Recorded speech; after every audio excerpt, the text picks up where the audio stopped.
Assalamualaikum warahmatullahi wabarakatuh. Pada hari ini saya akan membuat satu video projek digital bagi subjek BMM 1084 dan BMM 1094, iaitu asas tata bahasa Bahasa Melayu dan juga kemahiran bahasa Bahasa Melayu. Sebelum saya masuk kepada tajuk iaitu analisis karangan pelajar darjah 6, alangkah lebih baik kalau saya perkenalkan diri saya dahulu. Nama saya Muhammad Amiruddin bin Muhammad Najmuddin. Saya merupakan pelajar option Bahasa Melayu 3. Seterusnya pula kita akan masuk kepada analisis karangan darjah 6.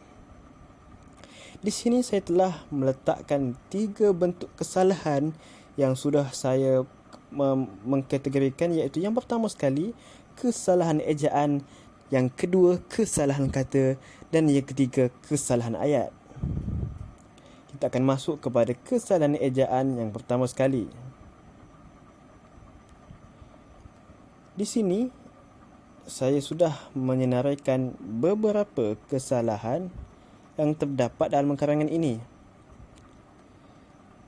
Baiklah, saya akan membaca kesalahan yang terdapat dalam karangan murid pelajar darjah 6 ini.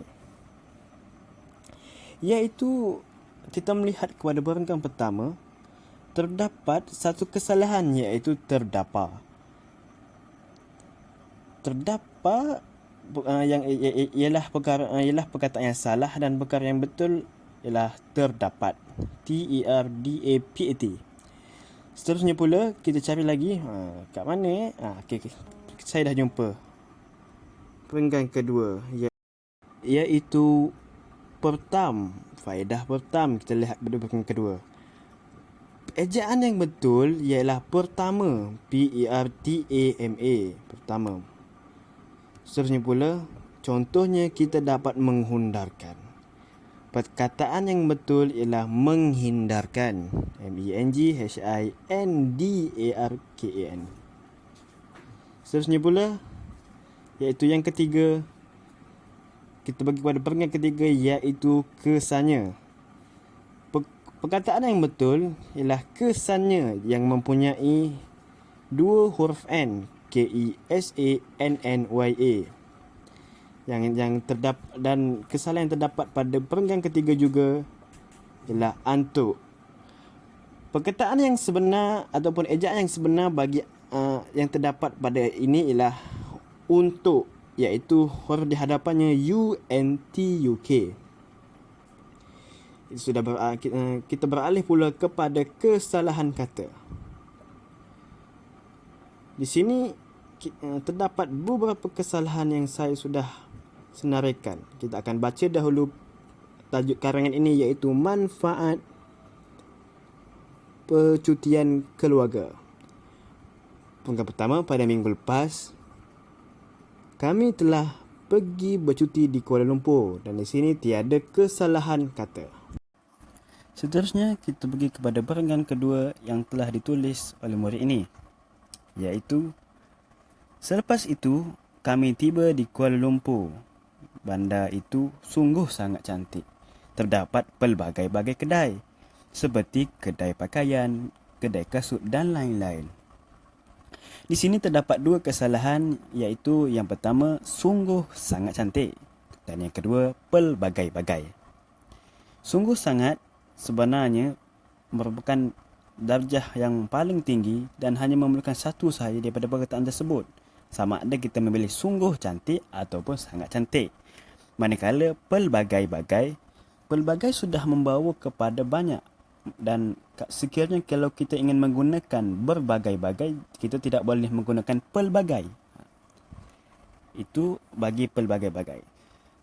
Seterusnya pula kita masuk lagi pada perenggan ketiga. Selain itu, di sana kami dapat menikmati keindahan dan kami dapat merasai keenakan makanan yang berbeza. Apabila kita bercuti, kita dapat memperoleh kenangan indah semasa bercuti.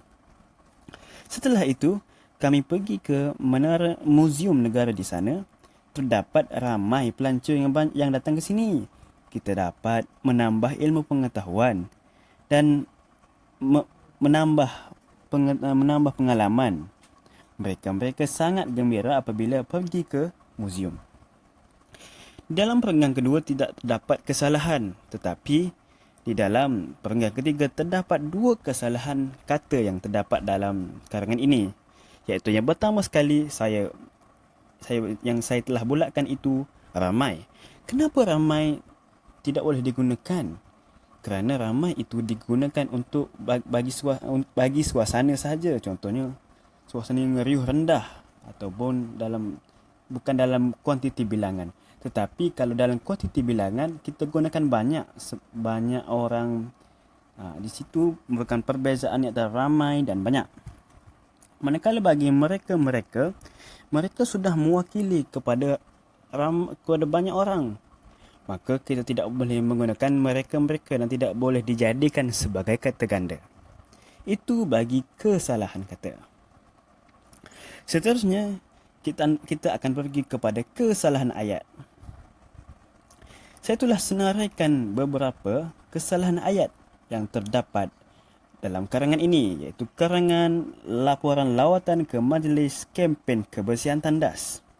Iaitu yang pertama sekali, pada 14 Februari yang dulu, 20 orang dari serta guru pembimbing Kelab Doktor Muda telah menghadiri Majlis Kempen Kebersihan Tandas. Di sini terdapat satu kesalahan, iaitu pada 14 Februari yang dulu. Dan sepatutnya kita menggunakan pada 14 Februari yang lalu. Seterusnya boleh kita pergi kepada ayat yang kedua. Lawatan telah didedahkan isu-isu kebersihan kepada ahli doktor muda. Lawatan itu juga tujuan agar mendedahkan cara-cara bagi menjaga kebersihan tandas. Terdapat juga dua kesalahan di sini, iaitu lawatan itu telah dedahkan. Sepatutnya lawatan itu telah mendedahkan. Di sini kekurangan imbuhan. Manakala lawatan itu juga tujuan agar, juga tertinggal imbuhan ber, iaitu sepatutnya ada lawatan itu juga bertujuan agar. Seterusnya kita pergi kepada perenggan ketiga. Kami telah terang oleh pegawai tentang penggunaan pencuci antibakteria di dalam tangki tandas. Apabila tandas mengepam, maka bau tersebut hilang. Di sini terdapat dua kesalahan dalam ayat ini, iaitu telah terang dan juga tandas mengepam. Telah terang sepatutnya ditulis sebagai kami telah diterangkan oleh pegawai. Disebabkan terdapat oleh, maka perlu dijadikan ayat pasif, iaitu diterangkan. Manakala apabila tandas mengepam, maka bau tersebut hilang. Iaitu apabila tandas mengepam, tidak boleh digunakan mengepam, kan tidak gramatis, dan sepatutnya ditulis apabila tandas dipam, maka bau tersebut pun hilang. Dan perenggan terakhir sekali, iaitu akhir sekali, harapan kami agar untuk sekolah dapat membuatkan lagi lawatan pada hadapan waktu. Kesalahan yang terdapat dalam ayat ini ialah yang pertama, agar untuk. Agar untuk tidak boleh digunakan kedua-duanya dalam satu ayat. Hanya boleh digunakan satu saja, iaitu agar ataupun untuk. Dan yang kedua pula, membuatkan lagi. Membuatkan lagi, ayat itu tidak gramatis, jadi kita tukar dapat membuat lagi lawatan pada hadapan waktu. Itu sahaja. Sekian. Terima kasih.